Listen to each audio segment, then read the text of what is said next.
Hello, నేను miss రావు. America అధ్యక్షుడు Trump ఆయన ఏ నిర్ణయం తీసుకున్నా, ఏ మాట మాట్లాడినా అది అమెరికా అధ్యక్షుని హోదాలో ఉండదు. ఆయనకు మాత్రం అది చాలా అద్భుతంగా కనిపిస్తుంది. కానీ ప్రపంచంలో ఉండేటువంటి చాలా మందికి ఆయనంత కంపు ఇంకొకళ్ళకి ఉండదు. ఆయన మాట్లాడే మాటల్లో అనేది చెప్తూ ఉంటారు, అభిప్రాయపడుతూ ఉంటారు చాలా మంది కూడా. ఇప్పుడు తాజాగా ఆయన తన హోదాని తగ్గించుకొని ఆయన సౌదీ పర్యటనలో మాట్లాడారు. అరబ్ కంట్రీస్లో ఆయన పర్యటిస్తున్నారు ప్రజెంట్. ఆ అరబ్ కంట్రీస్లో పర్యటిస్తున్నటువంటి సందర్భంగా ట్రంప్ అక్కడ అరబ్ షేక్స్ ఉన్నటువంటి సదుపాయాలు, లేదంటే అక్కడ ఉన్నటువంటి విలాసవంతమైనటువంటి భవనాలు, అలాగే ఇంటీరియర్స్, వీటన్నిటిని చూసి ఆయన ఆశ్చర్యపోయారంట. సోషల్ మీడియాలో వస్తున్న న్యూస్ అది. వాటిని చూసిన తర్వాత ఆయన మనసులో ఒకవేళ అనుకోవచ్చు, మనసులో అనుకొని మార్పు చేసుకోవాలి మనం కూడా అని చెప్పి అనుకోవచ్చు. కానీ అక్కడే నేను వైట్ హౌస్ని మళ్ళా కట్టించాలి, అరబ్ కంట్రీస్ని చూసిన తర్వాత వైట్ హౌస్ అనేది అసలు చాలా దారుణంగా కనిపిస్తుంది, కాబట్టి వైట్ హౌస్ని మళ్ళా కట్టాలి. అలాగే అమెరికా అధ్యక్షుడు వాడేటువంటి ఫ్లైట్ అది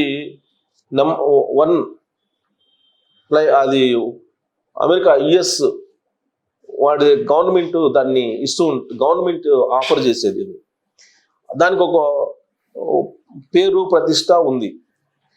కానీ అరబ్ షేక్స్ వాడేటువంటి విమానాలను చూసిన తర్వాత ఈ అమెరికా ప్రెసిడెంట్ వాడేటువంటి విమానాన్ని కూడా మార్చేయాలి, ఇది అసలు దానితో పోల్చుకుంటే అరబ్ షేక్స్ తోటి విమానాలతో పోల్చుకుంటే ఇది అసలు ఎందుకు పనికిరాదు అనేటువంటి యాంగిల్లో మాట్లాడారు ఆయన.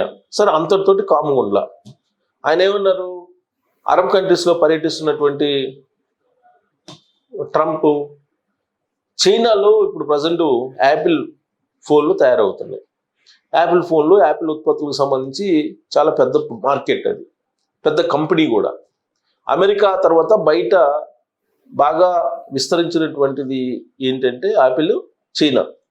ఇప్పుడు రెసిప్రోకల్ ట్యాక్స్ అమెరికాకి చైనాకి మధ్య జరిగింది వారం. ఈ మధ్యకాలంలో దాన్ని సెటరేట్ చేసుకున్నారు. 10% అమెరికా ప్రొడక్ట్స్ మీద ట్యాక్స్ వేస్తే 30% చైనా ప్రొడక్ట్స్ మీద ట్యాక్స్ వేసేలాగా ఇది రెసిప్రోకల్ ట్యాక్స్ లాగా దాన్ని మాట్లాడుకొని సెటరేట్ చేసుకున్నారు రెండు దేశాలు కూడా. అంతకుముందు రెసిప్రోకల్ ట్యాక్స్ని 250% వేస్తానని చెప్పి ట్రంప్ ప్రకటించారు చైనా మీద. చైనాకి అమెరికాకి మధ్య ఒక ట్రేడ్ వార్ జరిగింది. దాదాపు అది 4 రోజుల పాటు జరిగింది ఆ ట్రేడ్ వార్. ఇప్పుడు అది సమసిపోయింది.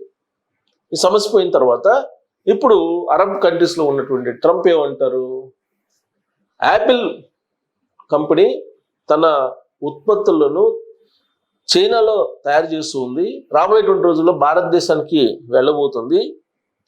మీరు భారతదేశానికి వెళ్ళొద్దు, భారతదేశంలో పెట్టుబడులు పెట్టద్దు, అక్కడ చాలా పెట్టుబడులు పెట్టేవాళ్ళు చాలా మంది ఉన్నారు, వాళ్ళు అక్కడ సంపద చాలా ఎక్కువ ఉంది, భారతదేశంలో చాలా మంది దగ్గర చాలా డబ్బు ఉంది, కాబట్టి మీరు అక్కడ పెట్టుబడులు పెట్టాల్సిన అవసరం లేదని చెప్పి ఆ యాపిల్ ఓనర్ కుక్ అనే అతనికి చెప్పారు, CEO. మీరు ఒకవేళ పెట్టుబడులు పెట్టాలనుకుంటే, విస్తరింపజేయాలనుకుంటే యాపిల్ని అమెరికాలో పెట్టండి, కానీ భారతదేశంలో పెట్టాల్సిన అవసరం లేదు, ఇండియాలో పెట్టాల్సిన అవసరం లేదు, మీరు ఇండియాలో చాలా డబ్బు పోగుబడి ఉందని చెప్పి ఆయన చేసినటువంటి కామెంట్. ఎక్కడ, అరబ్ కంట్రీస్ వేదికగా. అరబ్ కంట్రీస్లో పర్యటిస్తున్నటువంటి ట్రంప్ ఈ వ్యాఖ్యలు చేశారు. అంటే ఇప్పటి వరకు యాపిల్ వస్తుంది, యాపిల్ కంపెనీ పెడతారు ఇండియాలో, ఆ ఇండియాలో కూడా ఎక్కడ పెడతారని అంటే ఆంధ్రప్రదేశ్లో పెడతారు, అమరావతిలో పెడతారు, లేదా హైదరాబాద్లో పెడతారు, తెలంగాణలో, ఇలా చర్చలు జరిగినాయి. అసలు యాపిల్ కంపెనీ ఇండియాకి వస్తుంది అనగానే యాపిల్ ఉత్పత్తులు ఇండియాలో తయారు చేయబోతున్నారు, యాపిల్ కంపెనీని ఇండియాకి విస్తరింపజేస్తున్నారు అని చెప్పి న్యూస్ రాగానే అనేక రాష్ట్రాలు పోటీ పడ్డాయి ఆ కంపెనీ కోసం. కాకపోతే ఇప్పుడు ట్రంప్ చేసినటువంటి వ్యాఖ్యలు భారతదేశానికి ఆగ్రహం సహజంగా కలిగిస్తాయి. ఎందుకనంటే రెసిప్రోకల్ ట్యాక్స్, ట్రేడ్ వార్ జరిగినప్పుడు అమెరికాకి చైనాకి, ఇక చైనాలో ఉత్పత్తి తగ్గిపోతుంది, చైనా మీద ఎక్కువ రెసిప్రోకల్ ట్యాక్సెస్ వేశారు కాబట్టి ఇక చైనాలో తయారీ రంగం అనేది పెద్దగా ఉండకపోవచ్చు. అదంతా కూడా ఇండియాకి షిఫ్ట్ అవుతుంది అని చెప్పి ఎక్స్పెక్ట్ చేశారు చాలామంది. కానీ ఇప్పుడు ట్రంప్ ఏమంటున్నారు, అసలు ఇండియాకి వెళ్ళొద్దు, ఇండియాలో పెట్టుబడులు పెట్టద్దు, ఇండియాలో చాలా డబ్బు ఉంది, ఇండియాకి ఏమీ అవసరం లేదు, ఇండియాలో సంపద బోలెడంత ఉందని చెప్పి ట్రంప్ చెప్తున్నారు. ట్రంప్ ఇప్పుడు కొత్తగా అరబ్ కంట్రీస్లో చెప్పలేదు ఈ మాట. నరేంద్ర మోడీ గారు ట్రంప్ అధ్యక్షుడైన తర్వాత వెళ్ళారు అమెరికా. తొలి భేటీకి ముందు రోజు భారతదేశ సంపద చాలా ఉంది, ఆ దేశానికి మనమేం సహాయం చేయవసరం లేదు, సంపద చాలా పోగుబడి ఉంది అని చెప్పి ఆయన అభిప్రాయపడ్డారు. ఆ తర్వాత దాని మీద నేను ఒక వీడియో కూడా చేశాను. ఎందుకు ట్రంప్ ఈ మాట అంటున్నారు, ఇలాంటి మాట ఎందుకు అనాల్సి వచ్చింది అని చెప్పి. ట్రంప్ చేసినటువంటి వ్యాఖ్యలో నిజం లేకపోలేదు అనిపించింది నాకు కూడా. ఎందుకనంటే అమెరికాలో ఇప్పుడు అప్పులు ఎంత ఉన్నాయి, అమెరికా సంపద ఎంత అని లెక్కేసుకుంటే భారతదేశ సంపద ఏం తక్కువ కాదు. భారతదేశంలో 30,000 టన్నుల బంగారం బ్లాక్ అయి ఉంది జనం దగ్గర 30,000 టన్నుల బంగారం. మరి ఇదంతా సంపద కింద, భారత ఆస్తి కింద భారత ఆర్థిక వ్యవస్థలోకి వస్తుందా అంటే రావటం లేదు. ఇక కుబేరుల సంఖ్య గత 10 సంవత్సరాల నుంచి ఏడాదికి కుబేరుల సంఖ్య పెరిగిపోతుంది. వరల్డ్ నెంబర్ 10 కుబేరుల్లో మన వాళ్ళు 3 ఉన్నారు. మరి భారతదేశం సంపద లేదు అని చెప్పేసి ట్రంప్ ఎలా అంటాడు? ట్రంప్ సంపద ఉంది భారతదేశానికి ఎవరు సహాయం చేయాల్సిన అవసరం లేదని చెప్తున్నారు. కానీ సంస్కరణలు, గ్లోబలైజేషన్ నేపథ్యంలో భారతదేశానికి వచ్చి పెట్టుబడులు పెడితే లాభాలు వస్తాయని చెప్పి పారిశ్రామికవేత్తలు, వ్యాపారవేత్తలు వస్తూ ఉంటారు. ఇది ట్రంప్కి తెలియనటువంటి అంశం కాదు, ఎందుకంటే ఆయన బేసిక్గా వ్యాపారస్తుడు. కాబట్టి భారతదేశంలో పెట్టుబడులు పెడితే మీకు శ్రామిక వర్గం తక్కువగా వస్తుంది, మిగతా దేశాల కంటే ప్రొడక్షన్ ఎక్కువ వస్తుంది, లాభాలు ఎక్కువ వస్తాయి.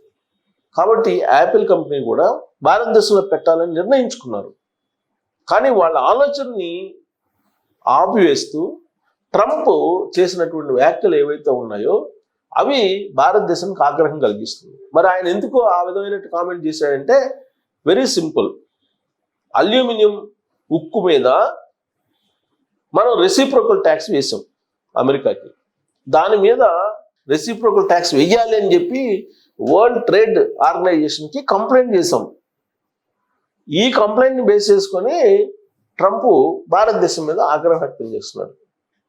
మరి ఈ కంప్లైంట్ కారణంగానే ఆయనకి ఒళ్ళు మండి యాపిల్ కంపెనీని భారతదేశానికి రాకుండా చేస్తున్నాడా, లేదంటే భారతదేశం మీద ఆయనకు ఒక రకమైనటువంటి ఈర్ష్య, లేదంటే ఆయనకి ఇష్టం లేని తనం ఉందా? ఎందుకంటే పాకిస్తాన్ ఇండియా యుద్ధం సమయంలో కూడా పాకిస్తాన్ పక్షాన్ని నిలిచాడు ఆయన.